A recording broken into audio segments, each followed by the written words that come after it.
हाय दोस्तों, इस वीडियो में क्या है कि अपन 2 स्टॉक्स की एनालिसिस करेंगे स्विंग ट्रेडिंग के लिए। तो यहाँ पे जो अपना पहला स्टॉक है, आगे बढ़ने से पहले मैं एक बार आपको बता दूँ कि अगर आपने हमारे नीचे दिए गए लिंक से अगर आपने डीमैट अकाउंट ओपन किया हुआ है, तो गूगल फॉर्म भर दीजिए। क्योंकि ये जो स्टॉक्स मैं ढूँढ के ला रहा हूँ, तो बैकग्राउंड में क्या है कि बहुत सारे स्टॉक्स होते हैं। मान लीजिए 10-15 स्टॉक होते हैं, तो वो या 20-30 भी स्टॉक्स होते हैं, तो उनमें से मैं कैसे आइडेंटिफ़ाई करता हूँ कि मेरे को कौन से स्टॉक सेलेक्ट करने हैं और वो वाले स्टॉक्स मेरे को क्यों रिजेक्ट करने हैं। तो उसपे मैंने डिटेल्ड वीडियोस मैंने अपलोड करे हुए हैं प्राइवेट प्लेलिस्ट पे।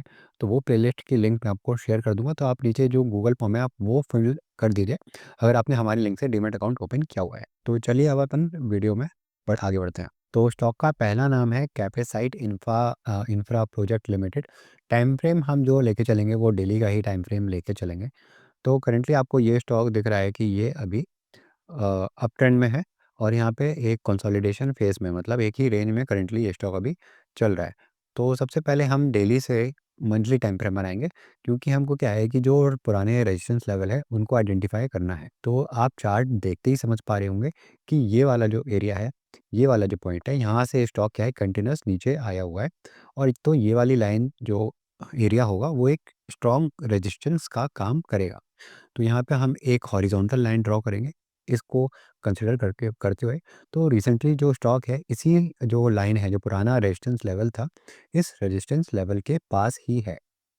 तो एंट्री पॉइंट्स क्या कंसिडर करें हैं हमने, तो वो देखने के लिए अब हम इस टाइम फ्रेम को एक बार वीकली टाइम फ्रेम पर आते हैं। ठीक है, अब अगर आप वीकली टाइम फ्रेम पर भी चार्ट को देखेंगे, तो स्टॉक क्या है कि जो मूविंग एवरेज है इनका 20 पीरियड का मूविंग एवरेज है, इसके पास से सपोर्ट लेके वापस से अपनी ऊपर की जर्नी कंटिन्यू कर रहा है। पर इसको आप एक चीज़ और ध्यान दीजिए कि ज़रूरी नहीं है कि सारे स्टॉक 20 पीरियड की मूविंग एवरेज से एग्जैक्टली ही, मतलब बस टच करके ऊपर सपोर्ट ले गए, ऐसा नहीं होता है। तो हो सकता है उसको पेनिट्रेट करके थोड़ा नीचे आ जाए। इसको अगर हम थोड़ा चेंज कर दें, मान लीजिए इसको हम 30 पीरियड की मूविंग एवरेज कर लें, तो हमको थोड़ा और क्लियर आइडिया मिलेगा। तो देखिए 30 पीरियड की मूविंग एवरेज को भी टच करके मतलब थोड़ा नीचे आ रहा है। तो ऐसे हम लगा के चेक कर सकते हैं कि जो स्टॉक है हमारा वो किस पीरियड की मूविंग एवरेज पे ट्रेंड कर रहा है, मतलब उसके पास आ रहा है पर वहाँ से अपनी ऊपर की जर्नी कंटिन्यू कर रहा है। तो ये देखिए, तो ये अब अपना जो 40 पीरियड का मूविंग एवरेज है, इसके पास से स्टॉक बहुत अच्छा सपोर्ट लेता है। यहाँ पे आता है, यहाँ पे आता है, यहाँ पे आता है और रिसेंटली भी यहाँ पे टच नहीं कर पाया, लेकिन यहाँ पे आप वॉल्यूम देखेंगे तो वॉल्यूम काफ़ी अच्छे हैं और यहीं से स्टॉक अपना ऊपर की तरफ जा रहा है। अब अगर आप एक बिल्कुल सेफ ट्रेडर हैं, आप बिल्कुल भी रिस्क नहीं लेना चाहते हैं, तो आप क्या कर सकते हैं? और अगर आप लंबे टाइम फ्रेम पर एनालिसिस करते हैं, मतलब आप अगर वीकली टाइम फ्रेम पर अगर आप एंट्री लेते हैं, तो इस केस में आप क्या करेंगे? ये जो रिसेंटली वाली जो ग्रीन कैंडल ये जो बन रही है ना, इस ग्रीन कैंडल को आप पूरा बनने देंगे, ठीक है? और वो ग्रीन कैंडल आपकी क्या है कि ये वाली जो रेजिस्टेंस लाइन है ना, इसके ऊपर ही क्लोज़ होनी चाहिए और वॉल्यूम जो होंगे इस कैंडल के, मतलब इस हफ्ते जो कंप्लीट करेगी ये कैंडल, तो जो ये जो रेड वाला कैंडल है, इस कैंडल से ज़्यादा ही वॉल्यूम होने चाहिए ग्रीन कलर के। तो अगर आपको वीकली टाइम फ्रेम पर एनालिसिस करनी है और वीकली टाइम फ्रेम पर आप इसमें एंट्री लेके चलना चाहते हैं, तो उसमें आपका होल्डिंग पीरियड काफ़ी लंबा हो जाएगा, 3-4 महीने का हो जाएगा। तो आप वैसे भी एंट्री लेके चल सकते हैं। स्टॉप लॉस आप क्या है कि यहाँ सपोर्ट के नीचे लगा सकते हैं और 1:2 के रिस्क रिवॉर्ड से आप टारगेट यहाँ ऊपर के लेवल पे प्लान कर सकते हैं। लेकिन ये तो मैंने आपको वीकली टाइम फ्रेम का बता दिया। अब हम अपनी एंट्री क्या है कि डेली के टाइम फ्रेम पर करते हैं। तो अब अपन डेली के टाइम फ्रेम पर एक बार एनालिसिस कर लेते हैं। तो डेली के टाइम फ्रेम पर आप अगर एक चीज़ नोट करेंगे कि डेली के टाइम फ्रेम पर स्टॉक ने पहले एक कंसोलिडेशन ज़ोन बनाया हुआ था, मतलब एक बॉक्स में ही ट्रेड कर रहा था। फिर रिसेंटली इस बॉक्स का ब्रेकआउट हो गया है ऊपर की तरफ और आप नीचे वॉल्यूम भी देखेंगे, तो अच्छे वॉल्यूम के साथ ब्रेकआउट हुआ है। और यहीं पे ही ये स्टॉक क्या है कि टच करता है और सपोर्ट ले रहा है। और ये वाली जो रेजिस्टेंस लाइन थी यहाँ पे, तो आज का जो डेली कैंडल बना हुआ है, इसने इस रेजिस्टेंस लाइन के ऊपर ही क्लोज़ किया हुआ है। तो अगर आप थोड़े रिस्की ट्रेडर हैं, अगर आप जो हैं कि अर्ली एंट्री लेना चाहते हैं, तो आप उस केस में क्या कर सकते हैं? आप उस केस में इसी पॉइंट के पास से ही एंट्री ले सकते हैं। तो एंट्री क्या होगी? आपकी इसी लेवल के पास आपकी एंट्री होगी और आपका जो स्टॉप लॉस होगा, वो इस सपोर्ट लेवल के नीचे होगा। क्योंकि आपको मैं दिखा रहा हूँ ये सपोर्ट लेवल क्यों है? एक तो यहाँ पे, ये वाला जो लेवल था, यहाँ से जो स्टॉक ने पहले रेजिस्टेंस लिया हुआ था, तो जो रेजिस्टेंस लिया था, जैसे यहाँ पे स्टॉक ने काफ़ी रेजिस्टेंस फेस किया है, इधर टकरा के नीचे आया है। यहाँ पे इस वाली कैंडल ने ब्रेकआउट दिया है इस पुराने रेजिस्टेंस का और अच्छे वॉल्यूम के साथ रेजिस्टेंस ब्रेक किया है। तो इस बेसिस पर अगर आप एंट्री अर्ली लेना चाहते हैं, तो यहाँ पे सपोर्ट जो बन रहा है, इस सपोर्ट के पास ही आप अपना स्टॉप लॉस प्लान करके चल सकते हैं। तो अपना जो स्टॉप लॉस का जो लेवल होगा वो 415 के आसपास का आप लेके चल सकते हैं। ये जो वीडियो है एजुकेशन पर्पस के हिसाब से है, इसके बेसिस पर ट्रेड मत लीजिएगा। ये मैं बस आपको समझाने के लिए बता रहा हूँ। और आपका जो टारगेट होगा एटलीस्ट 1:2 का तो हम रिस्क रिवॉर्ड रखते ही रखते हैं। तो आपका टारगेट यहाँ पे 502, 503, 504 ऐसे लेवल का हो सकता है। तो ये तो हो गई अर्ली एंट्री आपने अगर स्टॉक में ली है तो। अब अगर आप थोड़े कंजर्वेटिव ट्रेडर हैं, अब आप थोड़ा रिस्क कम लेते हैं, तो उस केस में आप क्या कर सकते हैं, उस केस में आप क्या है कि ये वाला जो बॉक्स बना हुआ है ना, ये इतना बॉक्स ये जो बना हुआ है, इस बॉक्स का ब्रेकआउट होने का वेट करिए। तो मान लीजिए आने वाली कुछ जो फ्यूचर में कैंडल बनती हैं, वो ब्रेकआउट देके इस कैंडल के ऊपर ही क्लोजिंग दे देती है। मतलब ये वाला जो ज़ोन है, तो कैंडल ने ब्रेकआउट दिया और ऊपर ही क्लोजिंग दे दी। तो उस केस में आप इस कैंडल के पास एंट्री लेके चल सकते हैं। स्टॉप लॉस आप यही जो सपोर्ट लेवल है इसके नीचे रखेंगे, और जो आपका टारगेट होगा, आप वो टारगेट 1:2 का लेके चल सकते हैं। एक बार मैं आपको दिखा देता हूँ स्क्रीन पे कि कैसे आपका टारगेट और एंट्री होगी। मान लीजिए कि आपका एक ये बॉक्स है ऐसा, ठीक है?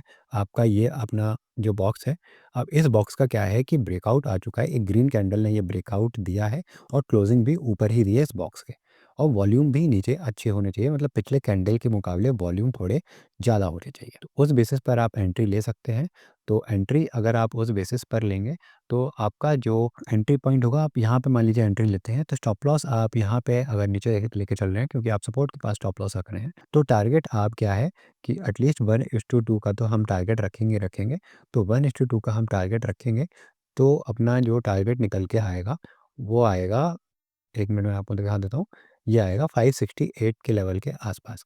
तो देखिए, आपने एक चीज़ नोट करी है कि जब आप थोड़ा रिस्क कम ले रहे हैं, तो उस केस में आपका जो स्टॉप लॉस है वो थोड़ा-सा बढ़ रहा है, ठीक है? लेकिन आपकी यहाँ पे जो लॉस करने के चांसेस हैं वो ज़रूर कम हो रहे हैं, बस स्टॉप लॉस के पॉइंट्स आपके थोड़े इंक्रीज़ हो रहे हैं। पर आप पोजीशन साइज़िंग सही से करेंगे तो आपका कोई फ़र्क नहीं पड़ेगा।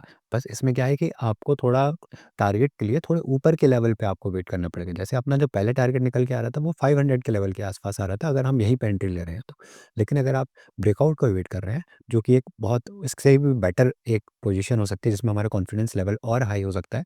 तो उस केस में अगर आप एंट्री लेते हैं, तो आपका जो एग्ज़िट पॉइंट होगा, टारगेट जो आपका होगा वो 568 होगा, मतलब इस पॉइंट से इतना ऊपर होगा। तो आई होप कि आपको ये वाला जो मेरा समझाने का तरीका है, ये बहुत अच्छे से समझ में आ रहा होगा कि ऐसे मैंने क्यों एंट्री कंसिडर करी हुई है। तो चलिए, पहला स्टॉक की एनालिसिस मैंने यहाँ पे कंप्लीट कर दिया। अब अपन अपना जो दूसरा स्टॉक है उसकी तरफ आगे बढ़ते हैं। तो दूसरा स्टॉक दोस्तों जो अपना है, वो है जुबिलेंट फूडवर्क्स लिमिटेड के नाम से। टाइम फ्रेम करंटली अपन ने डेली ही लेके चला है। अब अपन को क्या है कि सपोर्ट एंड रेजिस्टेंस लेवल अपन को आइडेंटिफाई करने हैं। तो वो आइडेंटिफाई करने के लिए अपन टाइम फ्रेम को डेली से पहले मंथली पर करेंगे। तो मंथली पर आप देख सकते हैं कि स्टॉक ने पहले काफ़ी अच्छा अपस्विंग दिखाया है। अपस्विंग कहाँ से कहाँ तक दिखाया है? ये एक अच्छा अपस्विंग था, फिर स्टॉक थोड़ा नीचे आया, काफ़ी देर तक नीचे रहा, और फिर फाइनली स्टॉक ऊपर की तरफ अपनी जर्नी कंटिन्यू कर रहा है। तो मंथली के टाइम फ्रेम पर आप एक ट्रेंड लाइन का ब्रेक देख सकते हैं। मैं आपको एक बार शो करके दिखाता हूँ कि जो हाई लेवल से यहाँ पे स्टॉक ने, 1 मिनट, ये वाला जो लेवल है यहाँ से अपन कंसीडर कर रहे हैं, और ये जो रेजिस्टेंस लेवल है ये वाला। तो आप देखेंगे यहाँ पे कि स्टॉक ने यहाँ पे रेजिस्टेंस फेस किया, यहाँ पे रेजिस्टेंस फेस किया, और फाइनली इस वाली कैंडल ने इस रेजिस्टेंस लेवल का ब्रेकआउट दे दिया है। मतलब ये जो लाइन थी, इस लाइन का ब्रेकआउट दे दिया है, और वॉल्यूम भी आप देखेंगे तो वॉल्यूम भी जो पिछले कैंडल से थोड़े ज़्यादा ही हैं। तो इस बेसिस पर क्या है कि मंथली टाइम फ्रेम पर स्टॉक ने अपनी अप ट्रेंड की जर्नी कह सकते हैं कि कंटिन्यू रखी है, और अप ट्रेंड की जर्नी कंटिन्यू रखने के बाद एक रेड कैंडल ज़रूर बनी है, और रेड कैंडल के बाद ये वाली आपको ग्रीन कैंडल, मतलब यहाँ पे जो पहला रेजिस्टेंस लेवल था, अब ये एज़ अ सपोर्ट का काम किया है। तो यहीं पे ग्रीन कैंडल बनती हुई आपको शो हो रही है। तो मंथली टाइम फ्रेम पर ये कंफर्मेशन अपन को मिल रहा है कि स्टॉक क्या है कि अपना जो अप ट्रेंड की जर्नी है वो आगे कंटिन्यू कर सकता है। वीकली के टाइम फ्रेम पर भी आप देखेंगे, तो वीकली के टाइम फ्रेम पे बस आपको कैंडल्स थोड़ी ज़्यादा मिल जाएँगे, और प्राइस एक्शन के जो आपका जो लेवल्स है आपको वो सेम सेम दिखाई देंगे। तो देखिए, यहाँ पे ब्रेकआउट हुआ है, ब्रेकआउट के बाद रिट्रेसमेंट आया है, रिट्रेसमेंट लेवल देखते हैं एक बार कितने परसेंट पे यहाँ पे बैठा हुआ है। यहाँ से ऊपर तक आप फीबो लेवल ड्रॉ करेंगे तो 50% का एक काफ़ी अच्छा रिट्रेसमेंट लेवल माना जाता है। तो ऐसी पॉसिबिलिटी है कि स्टॉक ऊपर गया, रिट्रेस कर लिया 50% के पास से ही, अब अपना जो ऊपर की जर्नी है कंटिन्यू कर रहा है। तो इसकी पॉसिबिलिटी हाई हो जाती है कि अपना जो स्टॉक है अपना आगे के लिए अपना अपवर्ड की जर्नी क्या है कि कंसिडर करेगा। अपना एक रेजिस्टेंस लेवल क्या है, वो मैं एक बार आपको ड्रॉ करके दिखा देता हूँ। तो एक अपना रेजिस्टेंस अपना यहाँ पड़ेगा, क्योंकि यहाँ पे रेजिस्टेंस फेस करके स्टॉक नीचे आया था, दोबारा से यहाँ पे फिर रेजिस्टेंस फेस किया था, फिर काफ़ी नीचे आया हुआ है। और एक रेजिस्टेंस लेवल ये है क्योंकि यहाँ से स्टॉक काफ़ी नीचे आया हुआ है। तो ये 2 रेजिस्टेंस लेवल हैं स्टॉक के, जो फ्यूचर में आपको स्टॉक को नीचे की तरफ ढकेल सकते हैं। अब अपन एक बार डेली के टाइम फ्रेम पे आते हैं। डेली के टाइम फ्रेम पर हम स्टॉक को देखेंगे कि उसने स्टॉक ने अपनी अपट्रेंड की जर्नी कंटिन्यू तो करी ही करी है, और जो अपना इनका जो 20 पीरियड का मूविंग एवरेज है, उस पीरियड के पास से ही सपोर्ट ले रहा है, और ग्रीन कैंडल्स अपन को बनती हुई दिखाई दे रही है। और वॉल्यूम भी आप नीचे देखेंगे तो वॉल्यूम भी पिछले कैंडल्स के मुकाबले हल्के से ऊपर नीचे ही है, मतलब बराबर कह सकते हैं। तो कैंडल्स का डेटा भी हम एक अच्छा कंसिडर करके यहाँ पे चल सकते हैं। फिबोनाची रिट्रेसमेंट का लेवल है, हम एक बार उसको भी कंसिडर करेंगे। यहाँ से हाई तक हम फिबोनाची लेवल ड्रॉ करेंगे, तो यहाँ पे 23% को पेनिट्रेट तो कर दिया है, लेकिन वहीं से कहीं न कहीं कह सकते हैं कि स्टॉक क्या है कि सपोर्ट ले रहा है। तो यहाँ पे अपने पास 2-3 रीजन्स अपन को आराम से मिल गए हैं कि मंथली टाइम फ्रेम पर स्टॉक क्या है कि अपनी अपट्रेंड की जर्नी कंटिन्यू कर रहा है। वीकली टाइम फ्रेम पे भी स्टॉक ने क्या है ऊपर गया, रिट्रेस किया, 50% के पास से स्टॉक ने सपोर्ट लेके ऊपर की तरफ आ रहा है। अब डेली के टाइम फ्रेम पे भी स्टॉक क्या है कि अपने मूविंग एवरेज के पास आया हुआ है, और यहाँ पे स्टॉक ने सपोर्ट लिया हुआ है। तो इन बेसिस पर हम स्टॉक में यहीं पे एंट्री लेके चल सकते हैं। तो एंट्री और एग्ज़िट लेवल हमारा क्या होगा वो मैं आपको बताता हूँ। तो अगर अपन इस पॉइंट के पास ही एंट्री लेके चलते हैं, तो ये जो ग्रीन कैंडल है, यहाँ पे अपन थोड़ा-सा नीचे यहाँ पे स्टॉप लॉस रखेंगे, क्योंकि आप देखेंगे कि एक सपोर्ट लेवल अपन को यहाँ पे भी मिलेगा। तो ये वाला जो लेवल है ना, ये वाले, ये पहले क्या है कि एज़ अ रेजिस्टेंस है ना? ये वाले लेवल एज़ अ रेजिस्टेंस थे।